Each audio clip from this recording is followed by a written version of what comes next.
Chapitre 8. Rencontre avec un homme écran. Il faisait beau. De nombreux passants déambulaient avec insouciance. Ignorait-il que les livres étaient en train de mourir ? Je n'avais pas déjeuné. J'entrais dans une boulangerie pour acheter des croissants. La commerçante, assise, était absorbée dans la lecture d'Eugénie Grandet. Je me penchai sur son épaule. Les pages du livre étaient vierges. Elle en tourna machinalement une, le regard perdu. Ainsi, cette femme était ailleurs. Ailleurs dans l'espace et le temps, quelque part dans la comédie humaine. Je me servis et déposai l'argent sur le comptoir. Puis je m'engouffrai dans la bouche de métro la plus proche. Je montai dans la première rame et m'assis à côté d'un jeune garçon. Il lisait Le Lion de Joseph Kessel. Sur les pages, les caractères d'imprimerie ne disparaissaient pas une fois les phrases lues. Donc, ni l'ouvrage ni son lecteur n'avaient encore été touchés par le virus.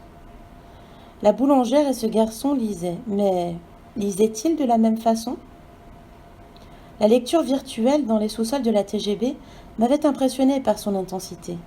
Elle semblait apporter un relief nouveau, mais je frémis en songeant que désormais, le virus m'empêchait à tout jamais d'accéder à la lecture traditionnelle.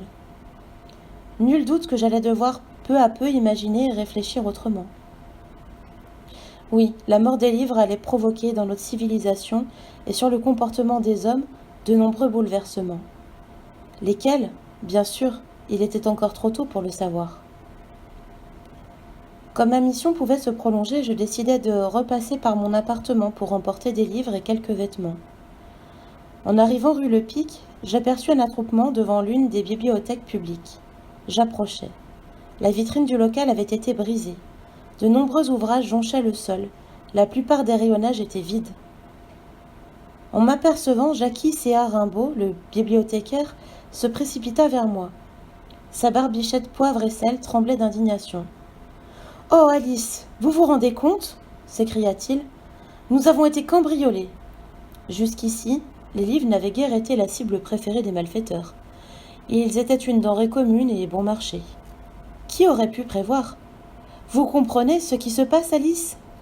Avec Jackie, pas besoin de répondre, nous nous connaissions depuis si longtemps. Depuis que j'habitais le quartier, il m'avait conseillé, formé le goût, affiné mes préférences. Mon père en littérature, c'était lui. Ils ont pris tous les Jules Verne et le rayon science-fiction, dévalisé. Ils ramassaient les ouvrages, défroissaient les pages, redressaient les couvertures maltraitées. Ils n'ont laissé que les dictionnaires, les encyclopédies et quelques documentaires. Ah, quel malheur ! Un volume ouvert à terre attira mon attention. C'était un manuel de littérature du XIXe siècle.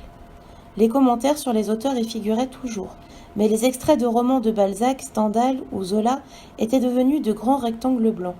« Oh, avec ce drame !» s'exclama soudain Jackie, « j'ai oublié de vous féliciter !» Il me serra les mains avec chaleur et me désigna sur le coin de son bureau les gros titres du Joël. « Délivrez-nous, plébiscité par l'Académie. » Plus loin, un autre quotidien annonçait « Alice Elsey Wonder devient la 40e voyelle. » Je m'éclipsai, me frayant un passage parmi les badauds. Arrivé dans mon appartement, je mis dans mon sac le manuscrit ébauché de mon prochain roman, même si je doutais d'avoir l'occasion d'y travailler. Quel livre emporter ? J'hésitais. Bon. Kafka, Blaise, Sandars, Bradbury, ou bien sûr Le Fils disparu. J'examinais le plan que m'avait confié Emma. Les zones surlignées en rouge comprenaient le centre d'Épinay, une partie de Saint-Ouen et presque tout Saint-Denis. On eût dit que le virus était né au bord de la Seine pour se disséminer alentour. J'allais à pied à la gare du Nord, décidé à commencer mes investigations par Saint-Denis. Le train que j'empruntais était presque vide. Seuls quelques jeunes gens occupaient ma voiture. Ils commentaient le film qu'ils avaient vu la veille, sans doute dans un local clandestin. L'un d'eux était un homme écran. Je l'observais, fasciné. C'était la première fois que j'en voyais un d'aussi près. Ses yeux, je le savais, n'étaient plus que des caméras stéréoscopiques et ses oreilles des micros ultra-sensibles. Sa voix artificielle était reliée à un puissant ordinateur miniature, un BCBG implanté à l'intérieur de son cerveau. Sur sa poitrine avait été incrusté un écran à cristaux liquides sur lequel défilait actuellement un programme aléatoire de clips vidéo. Les hommes écrans vivaient dans leur monde, branchés en permanence sur leur ordinateur interne. Ils n'avaient qu'à puiser parmi les milliers de programmes et de logiciels dont avait été gavée leur mémoire. Ils ne communiquaient plus guère avec le monde extérieur. Bien sûr, la loi interdisait ces mutilations volontaires. Depuis des années, Céline tentait de convaincre les voyelles de voter un décret pour que les hommes écrans soient condamnés. En fait, ils ne constituaient pas un danger. Ils étaient déjà prisonniers d'eux-mêmes. L'un des garçons, dont chaque oreille était tatouée d'un Z, me dévisageait avec insistance. Aussi, c'était ma faute, je fixais attentivement leurs lèvres pour suivre leur conversation. Opération difficile car ces jeunes gens parlaient vite. Je baissai la tête. Sans le voir, je devinais que le garçon aux oreilles tatouées s'était levé. Soudain, saisi d'une idée un peu folle, j'écrivis sur mon calepin « Je voudrais devenir une femme écran ». Provocation ? Peut-être. Mais c'était là le moyen le plus rapide de gagner la ZZZ et d'approcher le maître des zappeurs. Une main me souleva le menton. « Pas répondre ?» devinai-je. Celui qui me faisait face portait un polo décoré avec un personnage de BD. J'arrachai la page et la lui tendis. Il la déchiffra en fronçant les sourcils. Je le vis grommeler comme pour lui-même. Qu'est-ce que c'est que cette histoire ? Je lui montrai le dos de mon calepin où était noté en majuscule « Je suis sourde, muette ». C'est une blague ? Il héla les 5 ou 6 copains restés en retrait. « Eh, venez voir !» Ils s'approchèrent et m'entourèrent, plutôt méfiants. « C'est vrai ce mensonge ? Faut pas nous la faire. Comment tu t'appelles ? Vraiment, tu peux rien dire ? Dites les gars, si on l'a présentée à Son. Tu veux rire, elle est trop jolie. C'est vrai, il pourra même pas apprécier. L'homme écran me désigna son thorax sur lequel s'inscrivait « Une femme écran, originale, tu seras sûrement la première. » « Chiche !» dit le garçon aux oreilles tatouées. Il me saisit la main. Et s'il disait vrai ? S'il connaissait Son ? Oui, mais s'il me transformait en femme écran, je paierais très cher ma mission. À mon avis, laisse tomber, ce serait dommage de te faire charcuter, remarqua mon premier interlocuteur. Et tu dis plus rien ? Demanda un autre. Pourtant, on aimerait bien causer, ajouta un troisième. Soudain, ils sursautèrent tous d'un coup, puis éclatèrent de rire.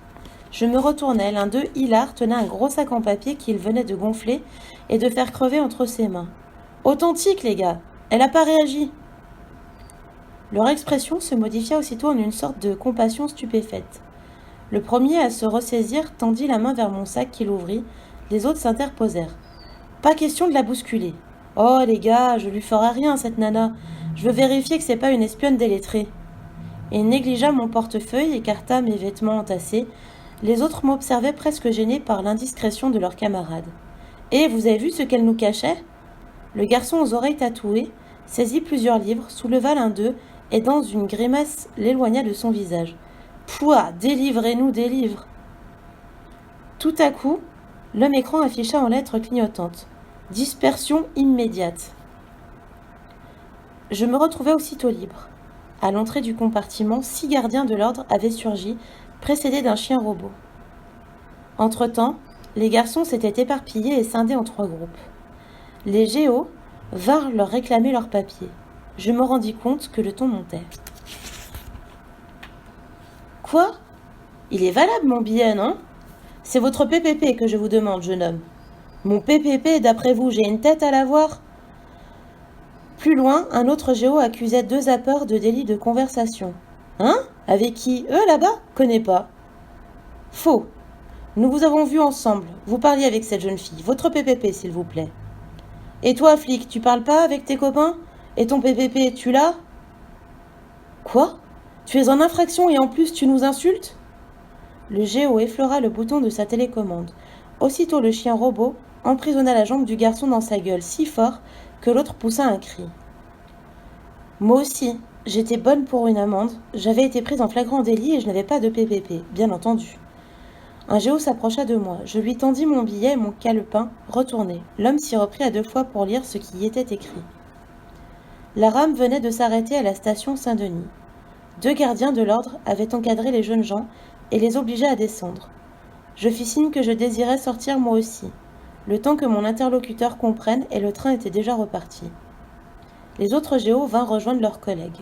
Je voulus me lever, mais ils m'obligèrent rudement à me rasseoir. « Sourde et muette !» dit l'un d'eux sceptique. « Mais alors, vous ne comprenez rien à ce qu'on vous dit ?» Je lui fis signe que je lisais sur les lèvres. Je tendis mon billet et, affolé, je désignai la station que nous venions de quitter. « Aucune importance, vous n'êtes pas bien ici ?» Les géos s'assirent près de moi sur les banquettes. Ils se mirent à parler entre eux, dos tourné. Impossible de comprendre ce qu'ils disaient. Enfin, l'un d'eux me dévisagea avec une insistance trop appuyée. « Au moins, avec nous, vous êtes en sécurité, pas vrai ?» Ses camarades se mirent à rire. En réalité, je me sentais beaucoup moins à l'aise qu'avec les jeunes zappeurs. On arriva à Épinay-Valtaneuse, et des voyageurs montèrent. Soulagé, je me levai résolument pour descendre. Comme à regret, les géos me rendirent mon sac. Le train repartit. Resté seul sur le quai, je songeais que je n'avais aucune envie de revenir sur mes pas. Je pouvais très bien commencer mes investigations par Épinay-sur-Seine.